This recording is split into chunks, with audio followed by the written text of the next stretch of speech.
On the 14th of May, 1796, a country doctor in Gloucestershire, England, took a lancet, made a small cut in the arm of an 8-year-old boy, and introduced into the wound material taken from a cowpox blister on the hand of a local milkmaid.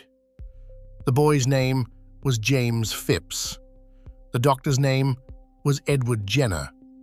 And what Jenner did that day, deliberately infecting a child with one disease to protect him from another, was either one of the most courageous acts in the history of medicine or one of the most reckless, depending on how much you already knew about whether it would work.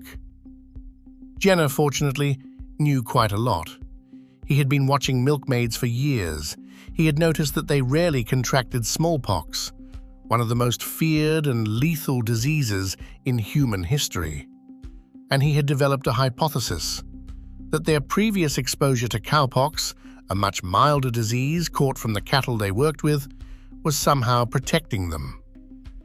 6 weeks after inoculating Phipps with cowpox, Jenner deliberately exposed him to smallpox. Phipps did not develop smallpox. He was immune.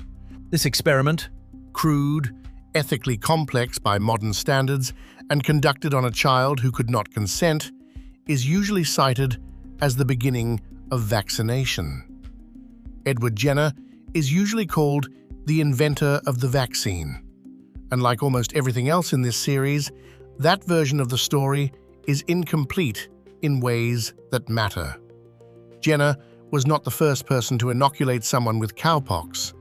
He was not the first person to notice that milkmaids were protected from smallpox, and the idea that a disease could be prevented by deliberate exposure to a related or weakened pathogen was not his. It was ancient. Before we can understand what vaccines did, we have to understand what they were fighting. Smallpox. Variola major, the virus that causes smallpox, is one of the most lethal pathogens in the history of human civilization. Over the estimated 12,000 years that it infected human populations, it killed hundreds of millions of people. Some estimates suggest that in the 20th century alone, after vaccines had already begun to reduce its impact, smallpox killed 300 million people. More than all the wars of the 20th century combined. the disease began with fever, Headache and severe backache. After a few days, a rash appeared, first on the face, then spreading to the trunk and limbs. The rash evolved into blisters, which filled with fluid and pus, covering the body in lesions that were sometimes so dense they merged into a single, continuous mass. The mortality rate varied by strain. The more severe form of the disease killed between 20 and 30% of those infected. Among infants and young children, the rate was higher. Among populations with no prior exposure, indigenous peoples of the Americas encountering smallpox for the first time through European contact, it was catastrophically higher, sometimes exceeding 90%. Those who survived were often left permanently scarred. Deep, pitting marks across the face and body were the visible legacy of a survived smallpox infection. Blindness was common.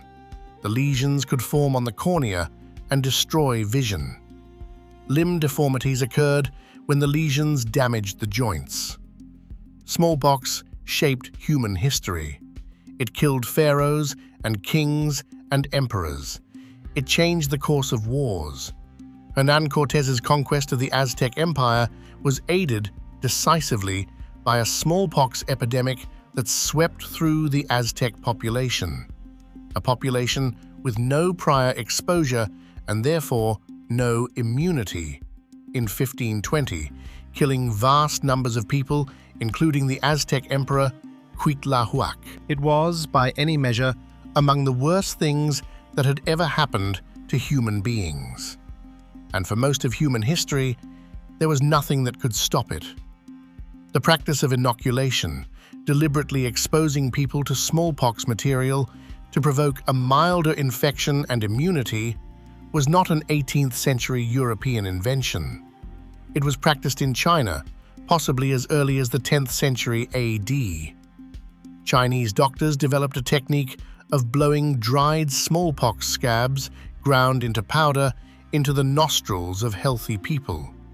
Recipients developed a mild form of the disease and were thereafter immune. In the Ottoman Empire, a practice called variolation, inoculating people with material taken directly from smallpox pustules, was widespread in the 18th century. It was not without risk. The material came from live smallpox, and some recipients developed serious disease and died. But the mortality rate from deliberate variolation was much lower than the mortality rate from naturally acquired smallpox, roughly 1 to 2% versus 20 to 30%. The practice reached Britain through an unlikely route. Lady Mary Wortley Montagu Was the wife of the British ambassador to the Ottoman Empire. She had survived smallpox herself, which had destroyed her famously beautiful complexion. Her brother had died of the disease. In Constantinople, she encountered variolation and was immediately impressed.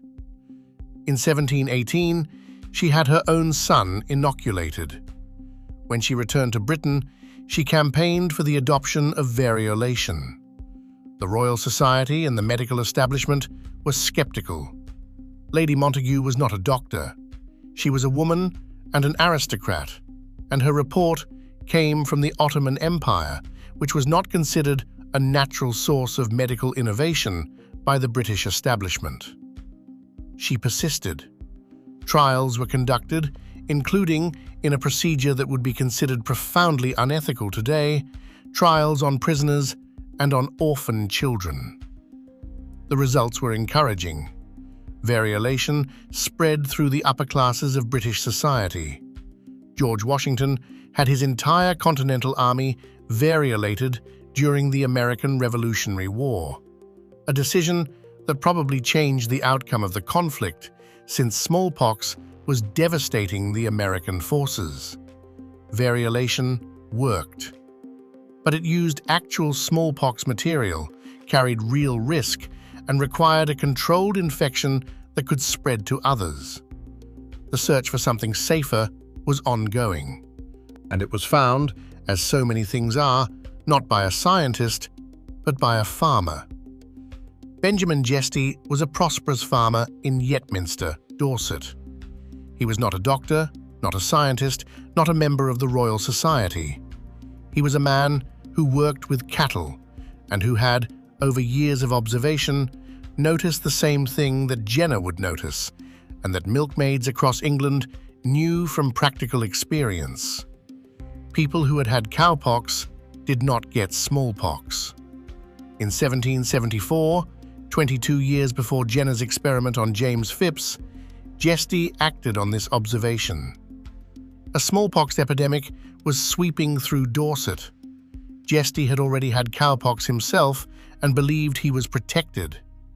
But he was frightened for his wife Elizabeth and their 2 sons, who had not had the disease. He found a cow with active cowpox lesions on a nearby farm. He took his wife and sons to the field, and using a stocking needle, the nearest implement to hand, he scratched cowpox material from the cow's lesions into his wife's arm and his son's arms. His wife Elizabeth developed a significant local reaction. The arm became inflamed, and she was ill for some time, causing Jesty considerable anxiety. His sons reacted less severely. All 3 survived without developing smallpox. The experiment worked. But Jesty was a farmer, Not a physician. He published nothing. He was not connected to the scientific establishment. When the community heard what he had done, the response was not admiration. He was reportedly mocked and criticized for conducting what was seen as a bizarre and dangerous experiment on his own family. He abandoned the idea of promoting the practice. 22 years later, Edward Jenner, a physician with connections to the Royal Society, with the ability to publish, with the cultural authority of formal medical training, conducted what is essentially the same experiment on James Phipps. Jenner published his results in 1798 in a pamphlet called An Inquiry into the Causes and Effects of the Variolae Vaccinae. The pamphlet was rejected by the Royal Society, but published independently and distributed widely. Jenner's version Reached the world. Jesty's did not. The farmer's prior experiment was documented and eventually acknowledged. Jesty was brought to London in 1805 to give testimony before the Vaccine Pock Institution and was given a portrait painted and a sum of money, but the historical credit has remained with Jenner. The pattern by now should be familiar. It would be unfair to Jenner and inaccurate to suggest that his contribution was merely to repeat what Jesty had already done. Jenner did something that Jesty did not. He investigated systematically. He collected cases. He documented outcomes. He conducted follow-up experiments, including the crucial step of deliberately exposing vaccinated individuals to smallpox to confirm that protection was real. He examined multiple cases of cowpox and distinguished between true cowpox and other skin conditions that might be confused with it. He also formulated A theoretical framework, incomplete and imprecise by modern standards, but a genuine attempt to understand why the procedure worked, not just that it did. He proposed that cowpox and smallpox were related diseases, and that immunity to one conferred immunity to the other. And he did the thing that Jesty could not do. He published. He distributed his pamphlet. He corresponded with physicians across Britain and Europe. He answered objections, refined his technique, and advocated persistently for the widespread adoption of vaccination, a word he coined from the Latin vacca, meaning cow. The impact of Jenner's advocacy was enormous. Within 2 years of his 1798 publication, vaccination had been adopted in Britain, France, Germany, and the United States. Napoleon, who was at war with Britain, paused the conflict long enough to have his army vaccinated using Jenner's method, reportedly saying that he could refuse nothing to one of the greatest men in history. Benjamin Waterhouse, a Harvard physician, introduced vaccination to the United States in 1800. President Thomas Jefferson was vaccinated and became a strong advocate, distributing vaccine material to Native American communities who were devastated by smallpox. the Jennerian vaccination Spread faster than almost any previous medical innovation. Not because the establishment immediately accepted it, there was significant opposition from physicians who doubted its efficacy, from variolators who stood to lose their income if vaccination replaced their practice, and from members of the public who found the idea of introducing material from a cow into the human body disturbing and unnatural. But the evidence was overwhelming. Vaccination worked. It was safer than variolation, and the populations that adopted it stopped dying of smallpox at the rates they had before. Here is something important about what Jenner did and did not know. He did not know what a virus was. He did not know what the immune system was. He did not know why vaccination worked. He knew that it did work, empirically, observationally, demonstrably. But the mechanism was completely opaque to him, because the science that would explain it did not yet exist. Germ theory, the understanding that infectious diseases are caused by specific microorganisms, was not established until the 1860s and 1870s, primarily through the work of Louis Pasteur and Robert Koch.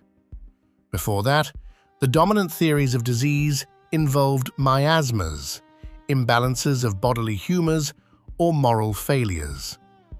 Jenner vaccinated people successfully without knowing what the agent of infection was. the immune system, The complex network of cells, proteins, and chemical signals that protects the body against infection was not described in any meaningful detail until the late 19th century. Elie Metchnikoff, who discovered phagocytosis, the process by which immune cells engulf and destroy pathogens, received the Nobel Prize in 1908. Paul Ehrlich, who described the antibody, shared that prize. The explanation for why vaccines work is this. When the immune system encounters a pathogen, or a killed or weakened version of it, or a protein from its surface, it mounts a defense response. As part of that response, it creates memory cells, long-lived cells that remember the encounter. If the same pathogen appears again, the memory cells allow a much faster and stronger response, often neutralizing the threat before it can cause significant disease. The vaccine teaches the immune system to recognize the enemy without requiring the full battle. Jenner did not know this. He just noticed that milkmaids didn't get smallpox, tested the observation, documented the result, and published it. The mechanism came later. The saving of lives came first. The next major advance in vaccination did not come for more than 80 years after Jenner's publication. In 1881, Louis Pasteur, already famous for his work on germ theory and the pasteurization of food, conducted a public experiment that has become one of the most famous in the history of medicine. Pasteur had been working on anthrax, a bacterial disease that was devastating French livestock. He had developed a weakened, attenuated form of the anthrax bacterium, and he believed this weakened version could vaccinate animals against the full disease. To prove it publicly, and Pasteur understood the value of public demonstration in a way that few scientists before him did, he arranged a trial at a farm in Pouilly-le-Fort. 50 sheep were used. 25 were vaccinated with his attenuated anthrax. 25 were not. 2 weeks after vaccination, all 50 were exposed to virulent anthrax. Within 2 days, all 25 unvaccinated sheep were dead. All 25 vaccinated sheep were alive. The demonstration was attended by journalists, physicians, politicians, and members of the public. The result was unambiguous. Pasteur was immediately celebrated across France and internationally. He had done what Jenner had done, demonstrated protection against a lethal disease, but with a different mechanism. Not a related species disease, but a deliberately weakened version of the disease-causing agent itself. Pasteur named his procedure after Jenner, calling it vaccination in honor of the cowpox origin of the first vaccine. The name stuck and eventually expanded to cover all immunization procedures regardless of their method. He went on to develop vaccines against chicken cholera and, most famously, against rabies. His rabies vaccine, tested first on dogs and then, in 1885, on a 9-year-old boy named Joseph Meister, who had been severely bitten by a rabid dog, was another demonstration that vaccination could work against a disease that was, without treatment, invariably fatal. Meister survived. He later became the gatekeeper of the Pasteur Institute in Paris, and when German soldiers entered the institute during the occupation of Paris in World War II and demanded he open Pasteur's crypt, Meister killed himself rather than comply. The story of vaccines has never been simple. The 20th century transformed vaccination from an empirical practice into a scientific one, from something that clearly worked into something whose workings were understood in increasing detail. The major vaccine discoveries of the 20th century came in waves. The diphtheria and tetanus toxoid vaccines, developed in the 1920s, worked not against the bacteria themselves, but against the toxins they produced, chemical poisons that caused the actual disease. Immunizing against the toxin without needing to use the living organism was a conceptual advance that opened new possibilities. The pertussis vaccine against whooping cough was developed in the 1920s and 1930s. The BCG vaccine against tuberculosis was introduced in 1921. Yellow fever vaccine was developed in 1937. The polio vaccine is perhaps the most dramatic vaccine story of the mid-20th century. Poliomyelitis, a viral disease that could cause paralysis, reached epidemic proportions in the United States and Europe in the late 19th and early 20th centuries. The 1952 American epidemic was the worst in the country's history. Nearly 60,000 cases, more than 3,000 deaths, and over 20,000 cases of paralysis, many of them children. The iron lung, a large machine that breathed for people whose respiratory muscles had been paralyzed by polio, became the symbol of the epidemic. Entire hospital wards filled with iron lungs. Parents kept their children away from swimming pools and public spaces throughout the summer, the season when polio spread most readily. Jonas Salk developed an inactivated polio vaccine using killed virus that was tested in one of the largest medical trials in history in 1954. More than 1.8 million children participated in the trial. The vaccine worked. Its announcement in April 1955 was received with a joy that contemporaries compared to the end of a war. Salk refused to patent the vaccine. When asked who owned the patent, he reportedly answered, "The people. Could you patent the sun?" Albert Sabin developed an oral polio vaccine using live attenuated virus in the late 1950s and early 1960s. The oral vaccine was easier to administer and became the basis for global polio eradication campaigns. Polio is now endemic in only 2 countries in the world. On the 8th of May 1980, the World Health Assembly made an announcement that had never been made in the history of medicine. Smallpox had been eradicated. Completely, globally, not reduced to rare cases, not controlled to manageable levels, eliminated from the planet. The last naturally occurring case of smallpox had occurred in Somalia in 1977, a cook named Ali Malin who recovered. A laboratory accident in Birmingham in 1978 caused 2 additional deaths. But those were the last. The disease that had killed hundreds of millions of people over 12,000 years, that had shaped the fates of empires, that had left the faces of survivors permanently scarred, that had blinded and disabled and killed throughout the entire history of human civilization, no longer existed in any human being anywhere on Earth. The eradication of smallpox was achieved through a global vaccination campaign coordinated by the World Health Organization beginning in the 1960s. The campaign used a strategy called ring vaccination, not vaccinating everyone, but identifying cases and vaccinating all their contacts, creating a firebreak around each outbreak that prevented the virus from spreading. The campaign required the cooperation of governments in the middle of the Cold War, American and Soviet scientists working together on a goal that transcended geopolitics.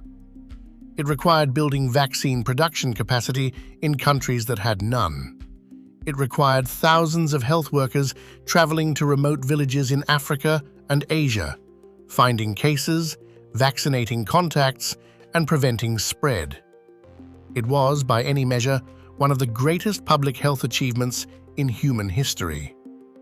The scientific foundation was Jenner's observation in 1796.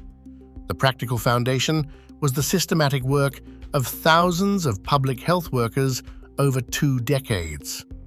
The political foundation was the decision, made by rival superpowers, to cooperate on something that mattered more than their rivalry. Edward Jenner, inoculating a child in Gloucestershire in 1796, could not have imagined any of this. The mold of penicillium, producing its antibiotic in the soil, could not have imagined that either. These things do not need to be imagined. They just need to be done. The smallpox eradication story is the most dramatic, but it is not the whole story of what vaccines have done. Measles vaccine, introduced in 1963, has prevented an estimated 21 million deaths since 2000 alone. Before the vaccine, measles infected almost every child in the world and killed between 1 and 3 million per year. It caused encephalitis, brain inflammation, in roughly 1 in 1,000 cases. It caused blindness. It caused the immunological amnesia that left recovered children vulnerable to other infections for months afterward. The measles, mumps, and rubella vaccine, the MMR, became one of the most effective vaccines ever developed. It has, since its introduction in the 1970s, prevented hundreds of millions of infections. Hepatitis B vaccine, introduced in the 1980s, prevents liver cancer, because the hepatitis B virus is a major cause of hepatocellular carcinoma, one of the most lethal cancers in the world. A vaccine against hepatitis B is, in a real sense, a vaccine against cancer.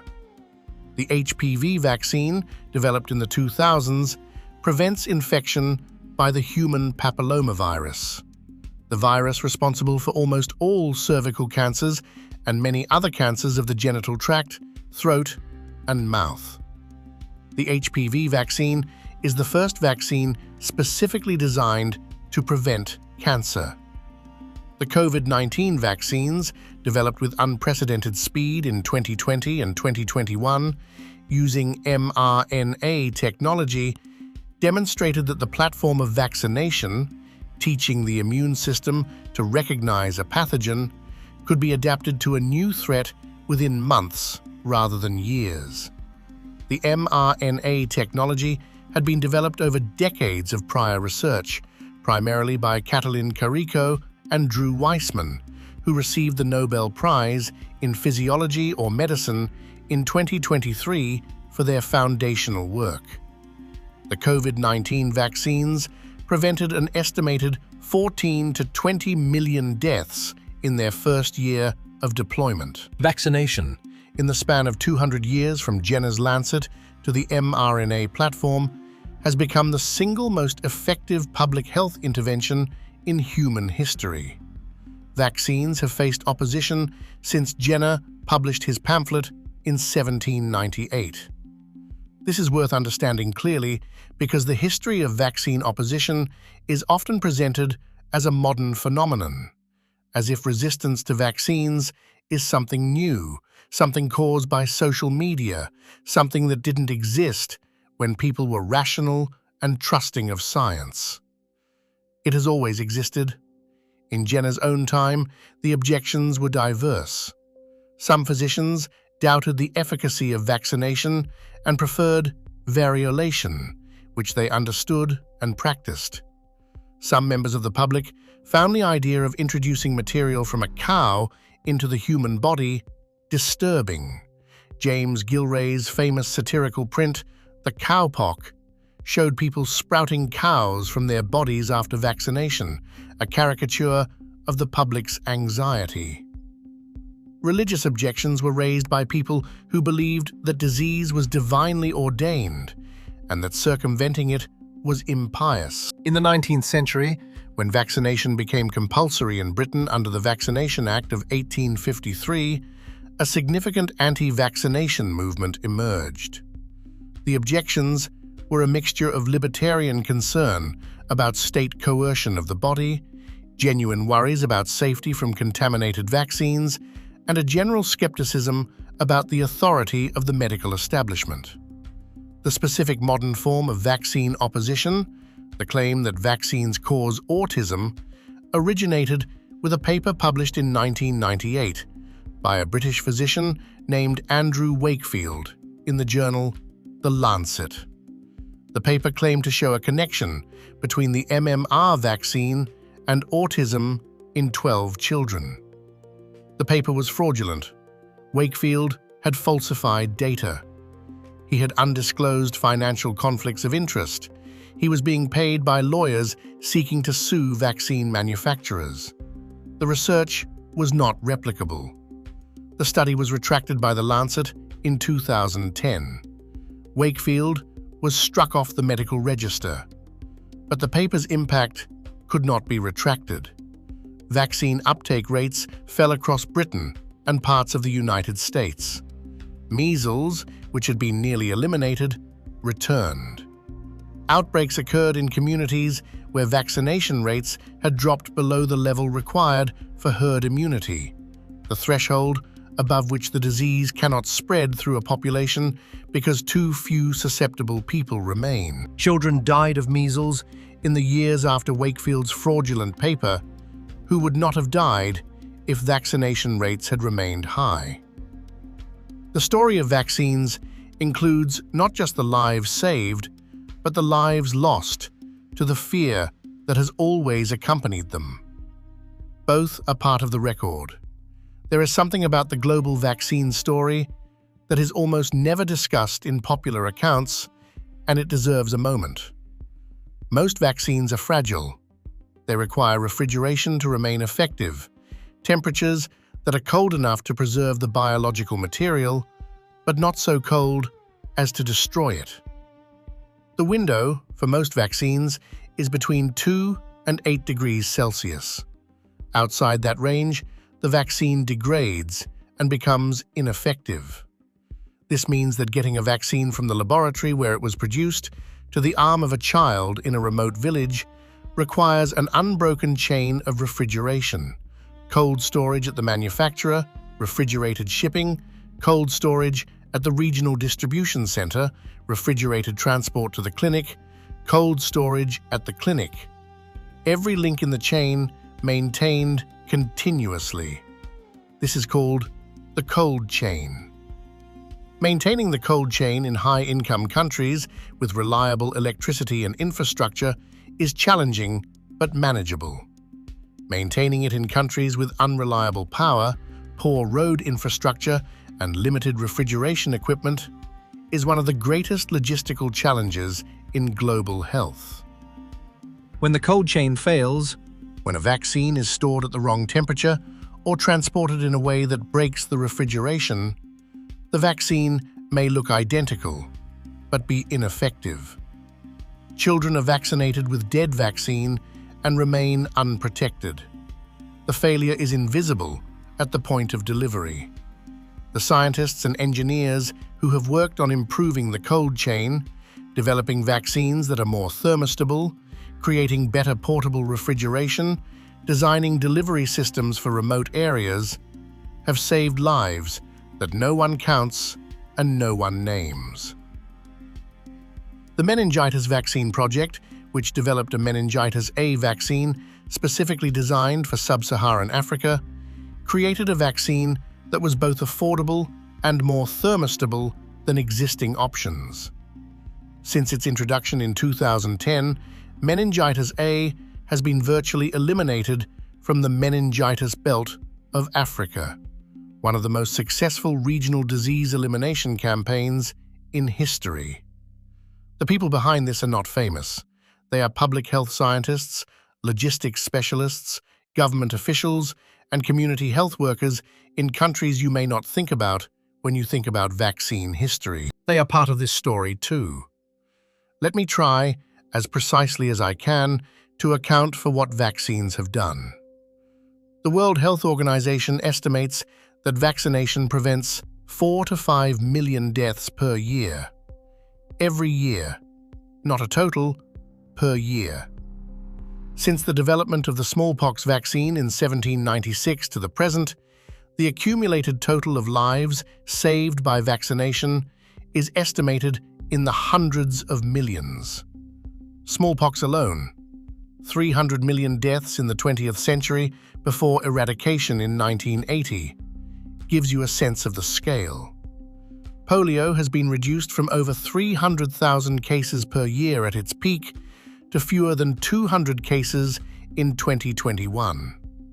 Measles deaths have fallen by 99% in vaccinated populations. Diphtheria, pertussis, tetanus, Haemophilus influenzae type B, hepatitis B, yellow fever. Each of these diseases has been controlled in populations with access to vaccines. The achievement is real and enormous. It did not come from a single genius in a single moment. It came from the farmer who scratched cowpox into his wife's arm in a Dorset field in 1774. From the doctor who documented and published the same observation in 1796. From the chemist who figured out how to attenuate pathogens.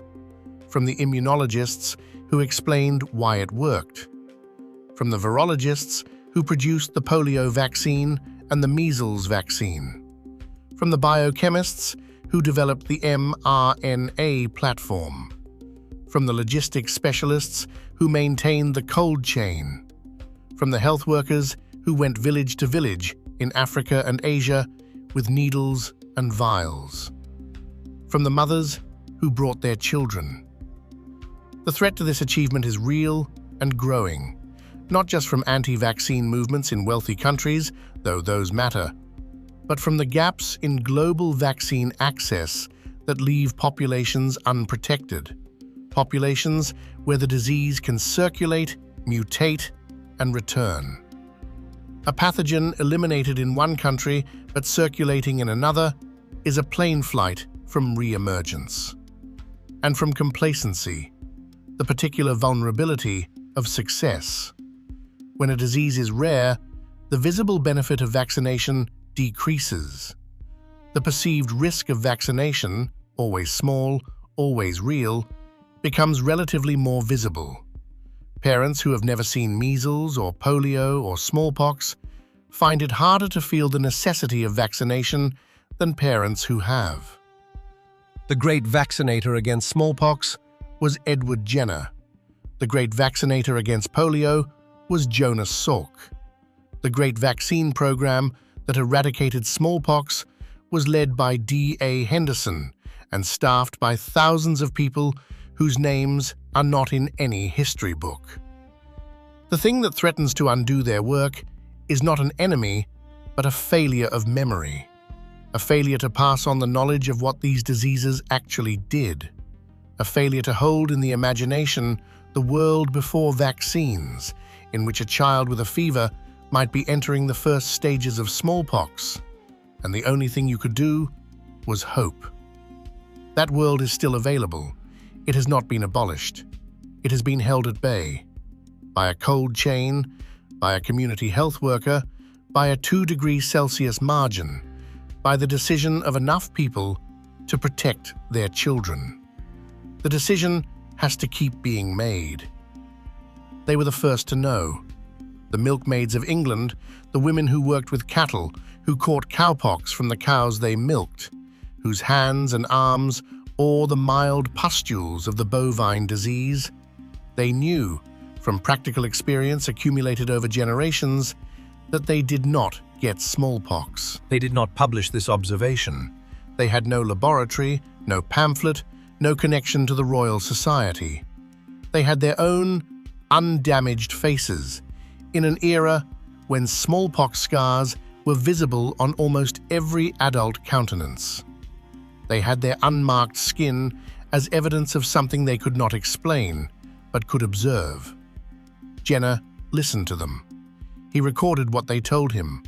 His famous statement that a local dairymaid, Sarah Nelms, had told him she was protected from smallpox by her exposure to cowpox is one of the earliest documented instances in the history of medicine of a scientific discovery that began with the practical knowledge of working people, mostly women, being taken seriously by a physician.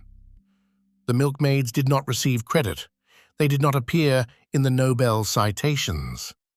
Their observation, accumulated over generations of experience, was not patented or published. But it was true, and it was the beginning. Behind the mRNA vaccines of 2021, behind the polio vaccine of 1955, behind Pasteur's sheep demonstration of 1881, behind Jenner's pamphlet of 1798, behind Benjamin Jesty's stocking needle in 1774. Behind all of it is the practical knowledge of women who worked with cows and noticed that they didn't get sick. The history of medicine, when you trace it back far enough, often ends with people who are not doctors and not scientists and not men. People who noticed something and survived because of it. People who passed on what they noticed Without knowing they were doing science. They were. And the world is better for it.